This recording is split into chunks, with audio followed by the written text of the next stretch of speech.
Story appears ordinary until you see the core side of it. And what you're looking for is the story behind the news. We bring it to you from Lagos, the commercial capital of Nigeria. Giving you all sides and political stories round the clock. Every detail from the start line to the final whistle. CoreTV News, expanding your view.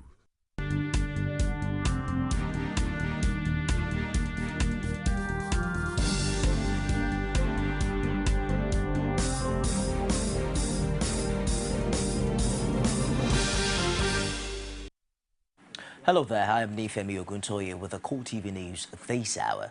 The National Council of State is meeting in Abuja. In attendance at the meeting are all former heads of state except Olusegun Obasanjo and Muhammadu Buhari. A handful of state governors are also attending the meeting. The federal government has been commended for introducing the new electronic passport launched by President Goodluck Jonathan. A public affairs analyst, Victor Hai, says the new e-passport is a welcome development as it will reduce the stress experienced by frequent travelers.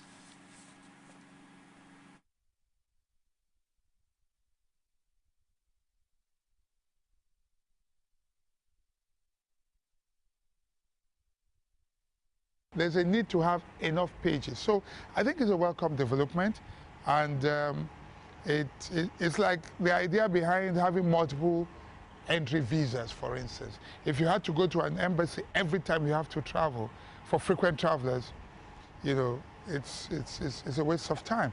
But with one visa, multiple entry, you can go and come in as many times as possible. So I see the 64-page e-passport as something in the same mold. For regular frequent travelers, for instance, you don't have to go to the passport office every couple of months or every year to get a new passport. The police have intercepted a 10-year-old suicide bomber along the Zaria Road in Katsina State. She was one of the 3 suspects arrested late at night at the checkpoint. Paul Samuel has more on the arrest. It's the regular briefing on the security situation in the country by security forces. And with journalists eager to get updates on events of recent days, the coordinator of the National Information Center revealed that a 10-year-old suicide bomber is in custody. Security forces on Tuesday, July 29, 2014, at about 10 p.m. along Zaria Road, Tudumuda area of Funtua Metropolis, arrested 3 suspects believed to be members of the Boko Haram sect. The 3 suspects included a male named Ilya Ahiru and 2 females, Zainab Musa, 18 years, and Hadiza Musa, 10 years old. The 3 suspects were arrested in a Honda CRV car. When they were directed to disembark for security checks, 10-year-old Hadiza was discovered to have been strapped with an explosive belt, and immediately Ilya and Zainab made attempt to escape with the car, but were later blocked by other concerned Nigerians and subsequently arrested. While the briefing was on, news filtered in that another suicide bomber had struck in Kano. The authorities admit that it's a new strategy designed to beat security checks. The reasons why established international terrorist organizations go for female suicide bombers is clear. The major reason is because women generally raise fewer suspicion, particularly when there are security layers. And so they take advantage of the fact that women raise fewer suspicion to try to indoctrinate and recruit female suicide bombers. The suspicion even become much lesser if the woman in question is a minor. It is clear that some parents are so into this that they are willing to also take their families, children as young as 10 years, into this act of cowardice and self-destruct. However, we wish to express our appreciation at the level of consciousness of Nigerians on security issues and their contributions to supporting security agencies. Now that insurgents are using young female suicide bombers, security forces want Nigerians to remain vigilant. They also want parents to pay more attention to the movement of their children and words so that they won't be used by insurgents. Pius Samuel, CoreTV News, Abuja.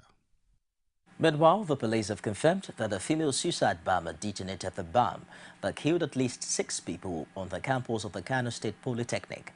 Police Commissioner Aderin Leshinaba told journalists at the bomb scene that efforts are on to check the new tactics adopted by insurgents who have devised a means of using female suicide bombers.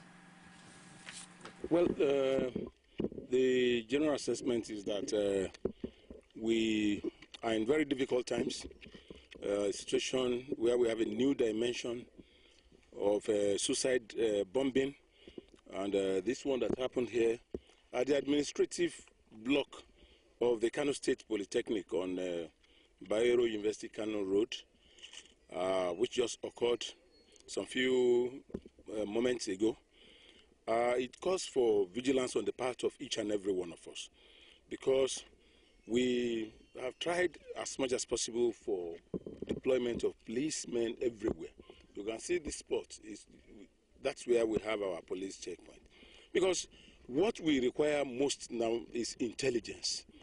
Intelligence, vigilance on the part of everybody. It is a fight for all of us.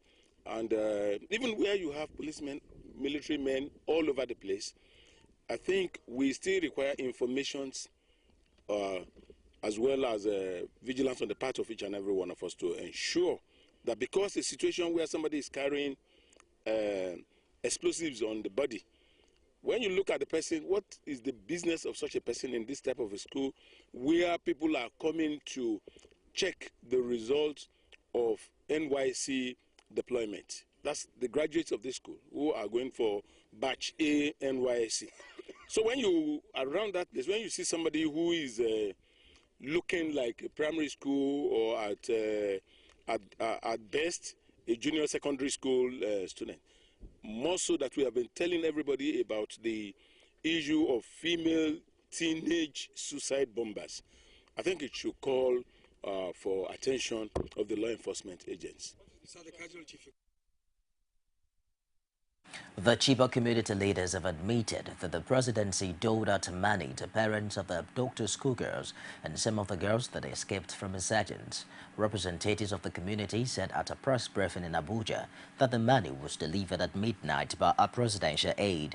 They, however, insist that none of the community leaders benefited from the government largesse.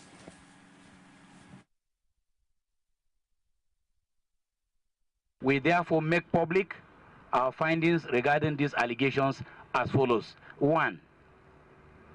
On the night of the 22nd of July 2014, at about midnight, the Senior Special Assistant to the President on Special Duties, who had been coordinating the visit on the side of the presidency, visited the hotel and told the 51 escaped girls who came that the presidency sent them a token of 100,000 naira each, and accordingly gave them the said money without even a prior discussion or knowledge of the cadre officials or any other person in the community that were around the vicinity of the hotel. Number 2, the Senior Special Assistant equally gave the sum of 200,000 naira each to 61 parents out of the 122 that came on the visit. 51 parents were given 100,000 naira each, on the basis that the money given to him was not enough to go around at the agreed amount of 200,000. The remaining 10 parents were not given any money at all. You can do the maths. As for the money given to some parents back home in Chibok, which is also in the media and public domain, it was the sum of 1 million naira that was given in cash by the honorable member of the House of Representatives representing Chibok, Damboa, Goza, actually federal constituency, which is the source of the alleged 7,000 naira given to parents back home in Chibok, which is also tearing them apart, unfortunately. The federal government says it will host a dinner to raise funds for victims of terror attacks in the country. This was one of the decisions taken at the Federal Executive Council meeting in Abuja. Briefing newsmen after the meeting, Information Minister Labaran Marco said the dinner slated for Thursday is one of a series of fundraising initiatives for Boko Haram victims. To the Government of Federation, brief council on preparations for the launching tomorrow, for the fundraising tomorrow, to raise funds for the Victims of Terrorism Foundation, which was earlier floated by Mr. President. The SGF informed us that tomorrow the President will host a fundraising dinner here at the Presidential Banquet Hall for the private sector, for international foundations and funding agencies, as well as for all Nigerians to contribute to the fund, which is specifically floated to support victims of terrorism in our country. Mr. President himself told us in council that this launch is so significant, and he urged all Nigerians, particularly citizens who are in business, who have the opportunity to make contribution, to do something for our less fortunate citizens who have fallen victim to terror. What is significant about this foundation is that the funding will be managed independently of government. Government is not going to be the one to manage the funds that are raised, but the committee will be providing funding based on a mechanism that will track those who have been affected by terror and will provide support for them. Nigerians have now been advised to resist the spread of Ebola virus by complying with health standards prescribed by medical experts. A medical doctor Adeyeye Arigbabuwo says there is a need for increased public sensitization on the disease and commitment from the government by investing more in providing solution to the outbreak. Just create an enabling environment for them, motivate them, spin them, kickstart the engine. You see the way we move as a nation. So that all this one, we put on gloves, fighting each other, boxing, blacklisting, challenging, killing, bombing, all of these, we're doing social restiveness. And let me tell you, all these social hazards that we're having around us, they are enough to cause distraction. But we should begin to look at fundamental things. Health is wealth. If we are not healthy, we are not worthy. And in the Lagos state government on the speedy approach to sensitizing Nigerians, a public affairs analyst, Chike Chud, says Nigerians should quit making fun of the issue and take their health seriously. There have been all kinds of enlightenment campaigns, going on in the country. People have been told what to do, how to do it, how to react, to this particular, disease. And that is what I expect. The issue of people now wearing helmets and hand gloves and so on the internet and so on, I want to believe that they are trivializing the situation. It's much more serious than that. So I would expect that people, first of all those don'ts that they have told, Nigerians, not to, all those things they've told them not to do, like, staying away from bushmeat, which is a carrier of this virus. I think they should do their best to ensure that they avoid such, delicacies at this particular point in time until this particular virus, this particular epidemic blows out. Meanwhile, reactions continue to trail the outbreak of Ebola disease across the West African sub-region, with the government and citizens on high alert against the spread of the disease. The Nigerian government has gone a step further with strict measures and border checks. Even airlines have restricted flights to infected countries. We hooked up with some Nigerians who speak on cautionary tips in this clip. The government should educate its citizens about the disease on TV, on newspaper, on magazines. It should be everywhere. They should make sure even people at the village level know about this disease to avoid its spread, and they should also know about the prevention. Our suggestion to Nigeria is that we should always wash our hands, take good care of ourselves. Whatsoever thing you are doing, you should know that there is a disease that is, just inform us about it, and we should always keep on washing our hands with soap and others. Okay, the personal precaution I've taken is just to be careful about my environment, keep everywhere clean, make sure I wash my hands before eating and all that. So, and then not actually having contact with people I don't really know and all that, handshakes and hugs and all that. There are so many foreigners here without proper, documents. I think it should be proper. People that are coming to this country should be properly checked, and we hope that it doesn't get worse and the solution is found. Well, fears that the West African Ebola outbreak could spread to other continents has increased, with European and Asian countries on alert. A leading medical charity has warned that the epidemic is out of control. Doctors Without Borders said the crisis gripping Guinea, Liberia and Sierra Leone would only get worse, and warned that there is no strategy to handle the world's worst ever outbreak of the disease. But while the man who discovered the Ebola virus in 1976, Peter Prout, says the current epidemic sweeping across West Africa is a result of political instability and panic from politicians. Peter is the director of the London School of Hygiene and Tropical Medicine. Countries are coming out of decades of civil war. Liberia and Sierra Leone are now trying to reconstruct themselves. And so there is a total lack of trust in authorities and all that. And that combined with poverty and very poor health services, I think, is the explanation why we have this extensive outbreak now. I think fear is a really major driving force of this epidemic. Fear of the virus and lack of trust in authorities and health services. That combination is really bad. Spreading in the, let's say, in the population here, I'm not that worried about it. I wouldn't be worried to sit next to someone with Ebola virus on the tube, as long as they don't vomit on you. In every culture, out of respect for the death, the body is washed, it's cleaned and so on.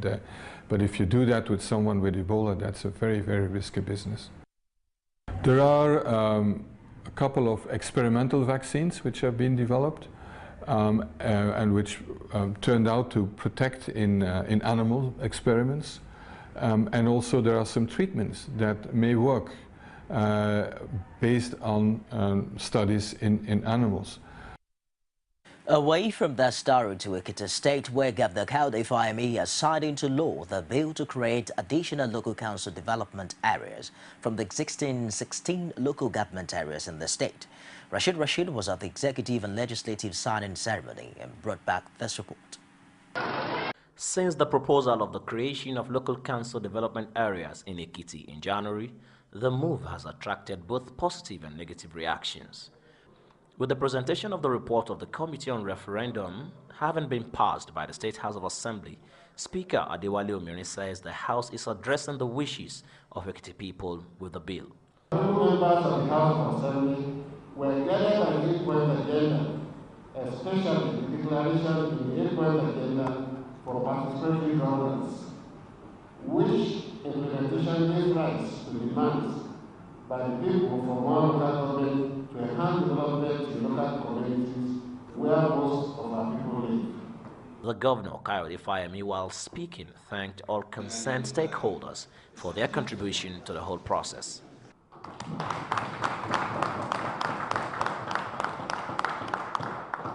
Fayemi says the creation of local councils is for the benefit of all.